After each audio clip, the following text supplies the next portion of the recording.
Buen día tengan todos ustedes.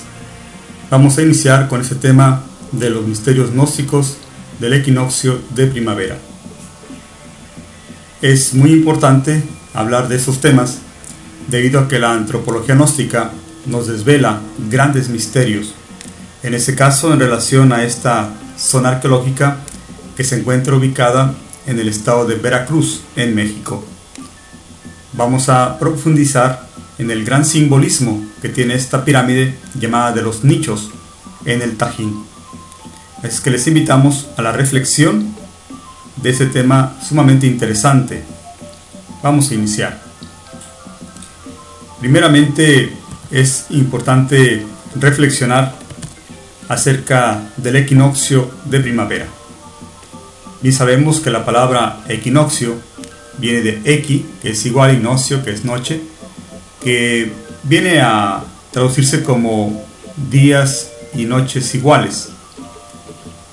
Y este maravilloso acontecimiento con el que da inicio la primavera, que bien sabemos es como el primer verdor, eso es lo que quiere decir la palabra primavera, pues viene a generar cambios interesantísimos en la naturaleza, tanto externa como interna. Primeramente podemos verlo en la naturaleza externa con transformaciones que se realizan en toda la corteza terrestre. Desde los reinos más inferiores hasta los más superiores podemos ver la transformación.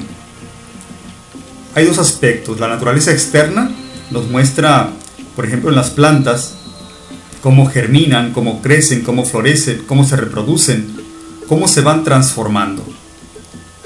En primavera podemos ver entonces de forma extraordinaria los campos floridos, podemos ver la migración de las aves, podemos ver las mariposas también en sus ciclos de migración, y así podemos ver cómo la naturaleza nos está demostrando que hay una transformación.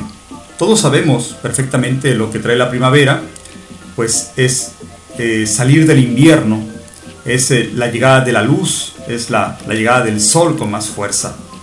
Pero la naturaleza externa lo manifiesta de una forma maravillosa, porque se muestra vivamente. Pero también es importante comentar la naturaleza interna. O sea, nuestra naturaleza interior sufre esos aspectos interesantes, esas transformaciones.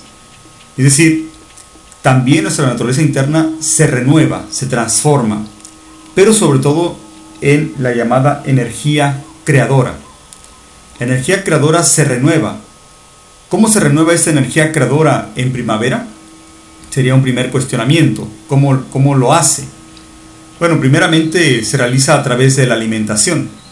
Los alimentos que ingerimos, los alimentos que tienen que ver con la tierra, con el fuego, con el aire, con el agua, con los 4 elementos de la naturaleza, renuevan nuestra energía creadora. Porque esta naturaleza externa está cargada de esta nueva fuerza solar, y al llegar a nuestro interior es lógico que también transforma nuestra propia energía creadora, la renueva, la fortalece. Y entonces es interesante poder profundizar en esto, porque la fuerza que la primavera nos da debemos aprovecharla, utilizarla para una transformación interior, para un trabajo más superior. Si la naturaleza externa nos lo demuestra con todas sus flores, pues también nuestra naturaleza interna debería manifestarlo así. En ese caso, con las flores de las virtudes, con la manifestación de la luz, sobre todo de la luz de nuestra conciencia. Vamos a ver ahora esta cuestión de los movimientos solares. Bien sabemos que nuestra Tierra realiza pues movimiento de traslación, movimiento de rotación, y en esos movimientos sabemos que vamos girando pues alrededor del Sol, y que tardamos 365 días con 6 horas en darle la vuelta al Sol, lo que equivale a un año. Y en esos movimientos pues se realizan las 4 estaciones, son esos 4 acontecimientos.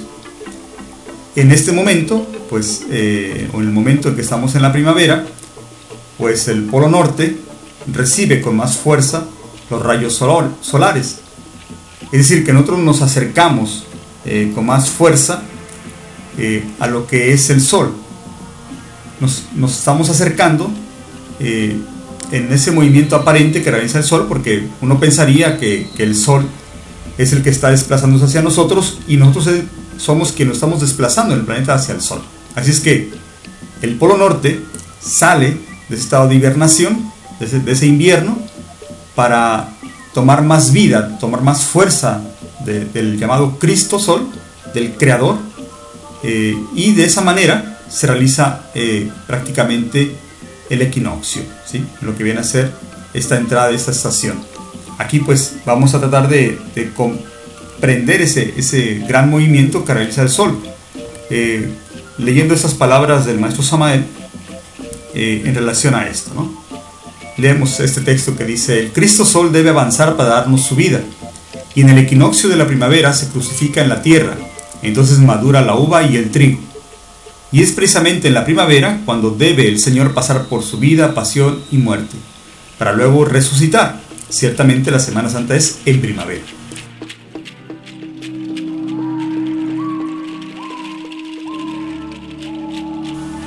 Dice aquí: el sol físico no es más que un símbolo del sol espiritual, del Cristo Sol.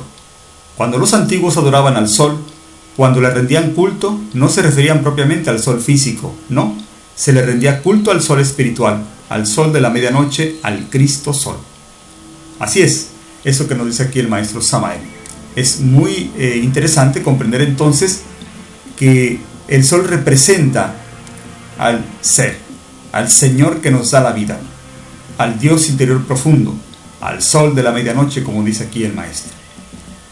Y bueno, queremos ahora ver cómo se manifiesta esto precisamente en la zona arqueológica del Tajil, en su pirámide principal, la llamada pirámide de los nichos, en la que, bueno, pues muchas personas que han visitado o que hemos visto quizá en revistas, en televisión, han podido verificar efectivamente que esta pirámide es un calendario extraordinario, porque medían el tiempo los antiguos totonacas en cada una de sus pirámides, pero específicamente en esta con 365 nichos.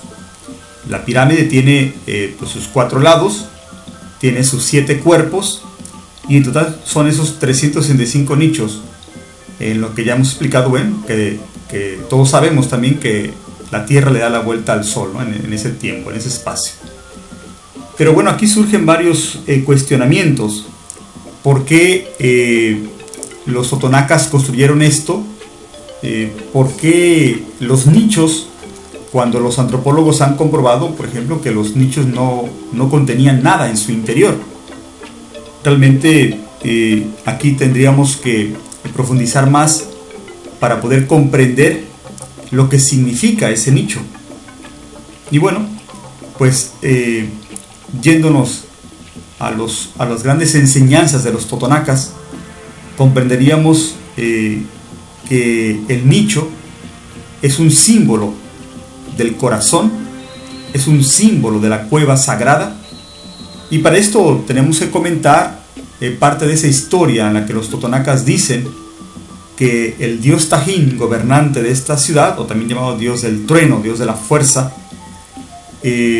habitaba en una cueva. Y este dios Tajín, dice la leyenda, de vez en cuando salía a desatar las tormentas y asustaba a los pobladores. Se dice entonces que los ancianos, los sabios de aquel lugar, decidieron pues agarrar a este gran ser, a este dios Tajín que vivía en esa cueva, y atarlo al fondo del mar, para que ya no asustara a las gentes con sus tormentas, con su gran fuerza que desataba. La historia dice que ese dios Tajín no saldrá de ese fondo del mar hasta que surja una doncella, una princesa, que tire una flor de la vainilla a esa agua, y eso lo liberará del fondo de los mares. O sea que ese dios Tajín está preso en el fondo de los mares. Esa es una leyenda que tiene un gran simbolismo. El maestro Samael nos lo devela de forma maravillosa, donde pues se menciona que ese dios Tajín en realidad es nuestro propio ser, que está preso, ¿sí?, en el fondo de nuestras propias aguas seminales, y que no va a resurgir hasta que esa doncella aparezca. Esa doncella pues es el símbolo del trabajo alquímico. Esa doncella es el símbolo también de nuestra propia esencia inmaculada, como lo es la flor de la vainilla, que viene a simbolizar la virtud para el trabajo alquímico sexual. Por lo tanto, es un simbolismo sobre los misterios de la sexualidad sagrada. No podríamos saber esto, imposible saberlo, sin el gran mensaje del venerable maestro Samael Aun Weor. No podríamos saber esos misterios sin la enseñanza gnóstica. La gnosis es develadora, nos abre las puertas del conocimiento de la autognosis. Así es que ese Dios Tajín, ¿quién es entonces? Es nuestro propio ser interior profundo. Por eso los antiguos totonacas edificaron esta pirámide en honor a ese Dios que vive y mora en cada uno de nosotros. Es un Dios de la fuerza. Él tiene la fuerza para transformarnos, para sacarnos de la oscuridad en la que nos encontramos, en la oscuridad de la ignorancia. Él tiene la fuerza para llevarnos por el camino espiritual. Por eso, esta pirámide, esta extraordinaria construcción, en la que encontramos pues esos 365 nichos, porque eso nos recuerda que cada nicho representa cada día, y está vacío. Ciertamente cada nicho así se encontró. Los arqueólogos iniciaron las primeras exploraciones, nunca encontraron una sola imagen, una sola figura dentro de los nichos, porque así estaba vacía, porque debemos de llenarlo cada día con nuestro propio ser. Cada día debemos de buscar en ese nicho interior, que es nuestro propio interior, nuestro corazón, a nuestro Dios Tajín, a nuestro Dios interior profundo. Cada día debemos de llenarlo con aspectos de conciencia. Así es que en esta pirámide encontramos ese gran simbolismo. El nicho entonces simboliza, resumiendo, nuestro corazón, simboliza nuestro estado interior, simboliza ese Dios que está oculto en la cueva interior.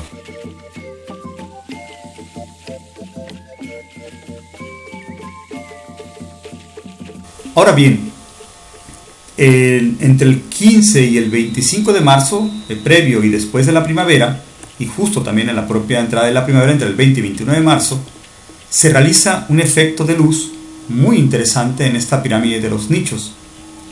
¿Qué sucede exactamente en esas fechas? Bueno, pues en los primeros rayos del sol, en las primeras horas de la mañana, arriba del llamado Cerro de los Mantenimientos, donde los totonacas construyesen algunas adaptaciones, diríamos, a esa parte del cerro, para que justo el sol del 21 de marzo diera en la pirámide de los 7 cuerpos. Es decir, justo en la entrada de la primavera, la pirámide de los nichos es iluminada en 7 minutos, prácticamente los 7 cuerpos, 1 minuto por cuerpo.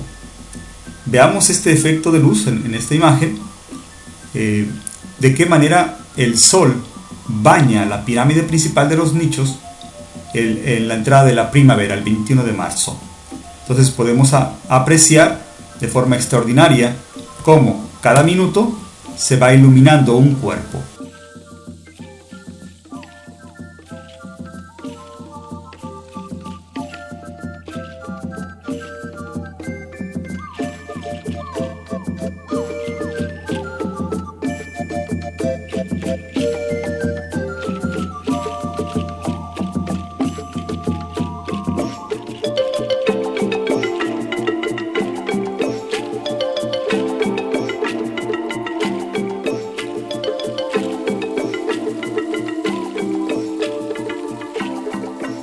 Esto es el descenso del Dios Tajín sobre el ser humano, el descenso del Logos sobre la madre tierra, es decir, el descenso de la serpiente que viene a fecundar la madre tierra. Por lo tanto, significa el descenso de la luz sobre cada uno de nosotros, lo que explicábamos al inicio. El descenso entonces de esa gran fuerza que va a cubrir la naturaleza externa, pero también la naturaleza interna.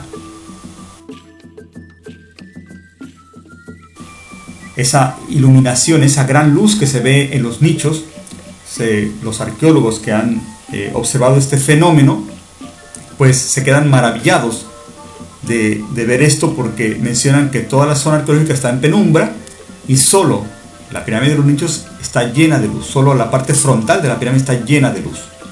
Por lo tanto, pues es algo impresionante ver este efecto y ver el descenso, pues, del Logos a la tierra. Esto pues nos deja una gran enseñanza, una enseñanza que va directamente hacia nuestra conciencia, porque debemos de comprender que esta luz que desciende es la luz de nuestro propio ser, es la luz del Logos, es la luz misericordiosa de la divinidad, que aún tiene la esperanza de que cada uno de nosotros pueda renovarse, pueda reencontrarse a sí mismo, pueda despertar su conciencia.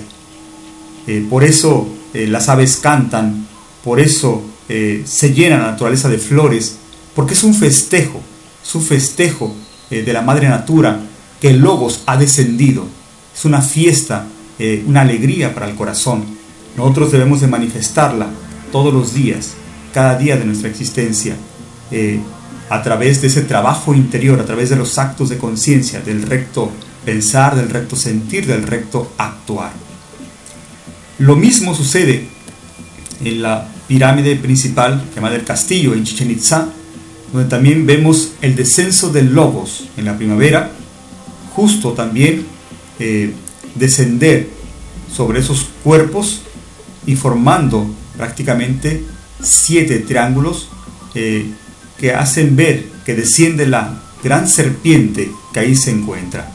Podemos ver cómo esa luz ha descendido hacia la madre tierra, y es el mismo simbolismo, es exactamente lo mismo, lo que hemos ya explicado. Por eso es tan importante comprender estos misterios, comprender que hay una necesidad de reflexionar en la antropología gnóstica en lo que nuestros antepasados, llámese mexicas, llámese totonacas, llámese mayas, olmecas, incas, egipcios, griegos y demás, nos dejaron. Ese gran conocimiento está ahí y es necesario ir hacia él, porque lo podemos llevar en nuestra vida práctica. Eso nos enseña la gnosis de nuestro venerable maestro Samael. Por eso decimos que es necesario comprender esto, y lo vemos en este siguiente texto, en la que nuestro Samael nos enseña, pues utilizaremos el término de aterrizar la antropología gnóstica, de llevarla a la vida práctica. Eso que hemos visto de los nichos de Chichén Itzá, del descenso de Kukulcán a la madre tierra, veámoslo también en una realidad en la vida práctica, porque podríamos maravillarnos de esas grandes construcciones, pero es necesario llevarlo a nuestra vida práctica, hacer el conocimiento práctico, ¿no? Como lo enseñaron los antiguos. Y bueno, ahora pues les compartimos un texto también del maestro Samael en relación a esto de la antropología, y sobre todo en relación a lo que viene a ser nuestra psicología. Uniríamos aquí la antropología con la psicología gnóstica, porque es muy importante la gran fuerza que se toma en estas zonas arqueológicas, en estas pirámides. Tenemos que llevarlo a la vida práctica. ¿Por qué insistimos tanto en esto? Pues veamos este texto. Dice aquí: qué dichosas serían las parejas si se supieran amar de verdad, si el hombre nunca tuviera ira, si la mujer jamás tuviera ira. Si se quiere conservar en realidad de verdad la luna de miel, hay que eliminar la ira, hay que eliminar los celos, hay que eliminar el egoísmo. Debemos volvernos comprensivos, aprender a dispensar al ser amado todos sus errores. Nadie nace perfecto. El hombre debe saber que la mujer tiene sus defectos. La mujer debe comprender que el hombre tiene los suyos. Mutuamente deben dispensarse en sus defectos del tipo psicológico. Si así proceden, conservarán la luna de miel.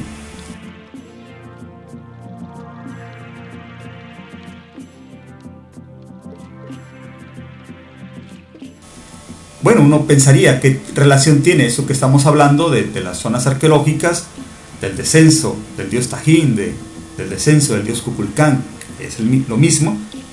¿Qué relación tiene con esa cuestión de la ira y con esta cuestión de las relaciones humanas o las relaciones de pareja? Pues mucho, muchísimo, porque estos sabios nos enseñaban precisamente el conocimiento del amor, de la comprensión. ¿Y dónde vamos a demostrar primeramente esa comprensión y ese amor? ¿Acaso no es en nuestros hogares? ¿Acaso no es en la vida práctica, en nuestros trabajos, en la relación con el ser humano? Es ahí precisamente donde tenemos que demostrar ese gran conocimiento. Es ahí precisamente donde tenemos que llevar esas cuestiones de la antropología gnóstica. Entonces aquí hablamos de comprensión, hablamos de una psicología revolucionaria. Y podemos aún comprenderlo mucho más, dice aquí el maestro Samael. Entre los antiguos pueblos de Anáhuac fue Xochipilli el dios del canto, del amor y la belleza. Xochipilli nos enseña a conservar las delicias indiscutibles de la luna de miel. Es una lástima que la gente no comprenda la doctrina de Xochipilli. Podemos ver esta imagen de Xochipilli que el maestro nos enseña en el libro Doctrina Secreta de Anáhuac, en el libro de Magia Crística Azteca. Pues se nos hace mención acerca de este gran ser que tiene su rostro impasible, un rostro nada amoroso aparentemente, pero el maestro Samael nos dice que su corazón rebosa de alegría. Xochipilli tiene un gran conocimiento, fue un gran ser, nos dice el maestro Samael. Podemos profundizar en la monografía de Magia Crística Azteca que nos habla directamente de este gran ser. Pero aquí la pregunta sería, ¿cuál es entonces la doctrina de Xochipilli? Porque el maestro nos dice que la gente no comprende la doctrina de Xochipilli. ¿Cuál es su doctrina entonces? Leamos este siguiente texto. Dice: Xochipilli, quien en el pecho ostenta el símbolo de la gran deidad, las garras felinas del fleco de su coraza son las mismas que a los lados de la cara de Tonatiuh, destrozando a los corazones. Símbolo del sacrificio de las emociones del iniciado, sacrificio sin el cual no es posible llegar a Dios. Aquí está la clave de la gran enseñanza, de la gran doctrina de Xochipilli. Es decir, el sacrificio de las emociones. Tenemos que aprender a sacrificar nuestras emociones negativas. Tenemos que aprender a luchar en esa negación interior que es el propio ego. Tenemos que aprender a negarnos a sí mismos, porque la ira, el odio, el rencor, el resentimiento son aspectos egoicos muy fáciles que se manifiesten en nosotros, pero hay que aprender a sacrificar esas emociones. Eso se da a partir del trabajo interior, a partir de las claves que tenemos para poder despertar nuestra conciencia, el trabajo del recuerdo de sí mismo, del recuerdo del ser, el trabajo de la autoobservación psicológica, el trabajo de la meditación, de la retrospección diaria. Son aspectos sumamente importantes de la psicología revolucionaria, de la psicología gnóstica, para poder sacrificar nuestras emociones en el diario vivir. Ahí entonces Xochipilli nos enseña el trabajo sobre sí mismos, la transformación. Así como lo enseñaron los antepasados mexicanos en esas estelas de los decapitados. ¿Cuántas veces no hemos visto estelas de decapitados en los campos o juegos de pelota? En muchísimas partes de las estelas encontradas en diferentes zonas a decapitados. Esos decapitados que nos muestran sus 7 serpientes, símbolo de las 7 virtudes, nos recuerdan la transformación interior. Hay pues que eliminar al ego, hay que eliminar los 7 pecados capitales para que surjan esas 7 serpientes de fuego, esas 7 serpientes símbolo de las virtudes. ¿Qué es entonces lo que tenemos que liberar? Bueno, aseveramos y decimos que la esencia está atrapada por el ego y la personalidad. Nuestra esencia, nuestra conciencia o el alma, que es lo mismo, que en sí es virtud, poder, fuerza. En este caso, como ponemos en este diagrama, pues es diligencia, es humildad, es generosidad, es paciencia, es amor, es castidad, es templanza, es alegría por el bien ajeno, es caridad, es solidaridad. Eso es nuestra esencia, eso es nuestra conciencia, pero actualmente está atrapada por el ego, por esa pereza, por ese orgullo, por esa codicia, por la ira, por la lujuria, por la gula, por la envidia, por el miedo, por los celos y demás defectos que nos atrapan. Además de la personalidad, que son los hábitos mecanizados.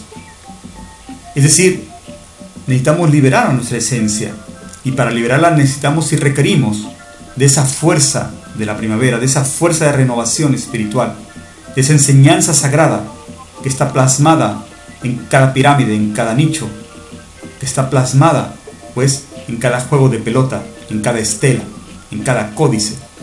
Requerimos de esa enseñanza para liberarnos, para trabajar sobre sí mismos.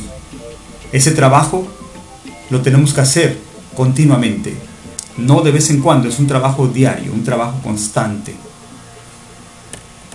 Concluiríamos esta conferencia reflexionando quiénes somos, de dónde venimos, para qué estamos aquí. Necesitamos revalorizar el trabajo esotérico gnóstico, siempre yendo al punto de partida original. ¿Quiénes somos? Reflexionar en eso, reflexionar profundamente. ¿De dónde vengo? ¿Para qué estoy aquí? ¿A qué he venido a este mundo? Grandes enseñanzas se encuentran encerradas en las zonas arqueológicas. Grandes enseñanzas se encuentran encerradas en cada uno de nosotros. Es necesario reflexionar y profundizar en el conocimiento. Concluiríamos también con esta frase del maestro Samael en relación al sol. Dice aquí: desde que uno pues está en la senda, tiene que saber guiarse por el sol de la medianoche, por el Cristo Sol. Aprender a conocer sus señales, sus movimientos. Si uno lo ve, por ejemplo, hundirse allá en el ocaso, ¿qué nos está indicando? Sencillamente que algo debe morir en nosotros. Si uno lo ve surgir por el oriente, ¿qué nos dice eso? Que algo debe nacer en nosotros. Cuando salimos bien en las pruebas esotéricas, Él brilla en toda su plenitud en el horizonte. El Señor nos orienta en los mundos superiores y uno tiene que aprender, pues, a conocer sus señales. Palabras sabias del venerable maestro Samael Aún Weor. Hasta aquí esta conferencia. Muchas gracias por su atención.